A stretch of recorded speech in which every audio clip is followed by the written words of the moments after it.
একজন আওয়ামী লীগ করার কারণে কি সে কোনো মামলার আসামি হতে পারে? যে আওয়ামী লীগ হত্যা করে নাই, গুম করে নাই, খুন করে নাই, তো সে তো হুকুমের আসামিও না।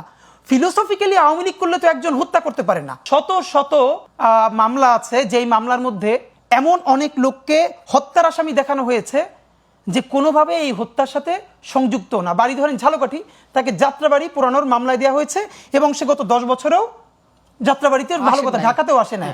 এখন আপনি কি মনে করেন এটা এমনিতে দেওয়া হয়েছে? না।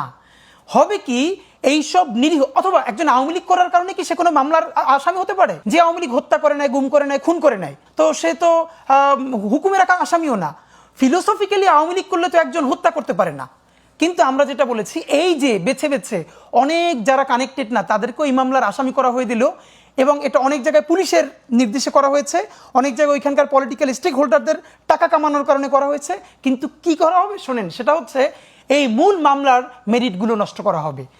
একদম এখন পর্যন্ত 1000-এর উপরে পুলিশ যার উপরে মামলা আছে, যে সরাসরি শুট করেছে কোনো উস্কানি ছাড়া মাথা এবং বুকে, গ্রেপ্তার হয়েছে মাত্র 67 জন।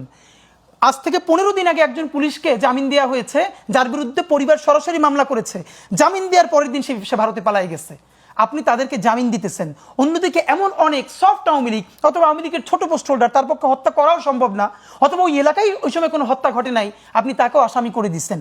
এই করার মধ্য দিয়ে কি হবে, এই গুরুত্বপূর্ণ মামলাগুলোর যখনই দেখাবে এত এত মিথ্যা আসামি করা হয়েছে, তখন মূল মেরিট হারাই ফেলবে। তো আমরা এখন মুশকিলটা হলো, আমাদের যারা শহীদ পরিবার তাদের সাথে কথা বলেছে, দেখেন এর মধ্যে অনেক আছে যারা জীবনে থানার বারান্দায়ও যায় নাই। তাকে তো মামলাটা করতে হবে, তো মামলাটা তাকে হেল্প করবে কি? পুলিশ করেছে। পুলিশ সবচেয়ে বেশি জানে কোন ধারায় কাকে কাকে আসামি দিলে মামলার মেরিট নষ্ট হয়ে যাবে, একই সাথে তার কাছে কিছু পয়সাপাতিও আসবে চূড়ান্ত চার্জশিট দেওয়ার আগে। এই পুরো এখানকার স্থানীয় পলিটিশিয়ান এবং পুলিশ মিলে জিলে হাজার হাজার মিথ্যা অপরাধী দেওয়া হয়েছে, যারা মূলত পরবর্তীতে জামিন পাবে হাইকোর্ট থেকে। কারণ যার সরাসরি প্রমাণ নাই সে কিভাবে হত্যা করবে? সে যখন জামিন পাবে তখন কি হবে, মামলাগুলোর মেরিট নষ্ট হবে। এখন সরকার কিভাবে ইনভলভ হবে? এই যে সরকার এইভাবে ইনভলভ হবে, পরবর্তী যে কোনো সরকার যদি চায়, আমি কি আসবে জানি না, যদি চায় তাহলে ওই অ্যাটর্নি জেনারেলকে এমনভাবে করবে যে এই মামলার ব্যাপারে সে অত স্পিরিট ধারণ করবে না।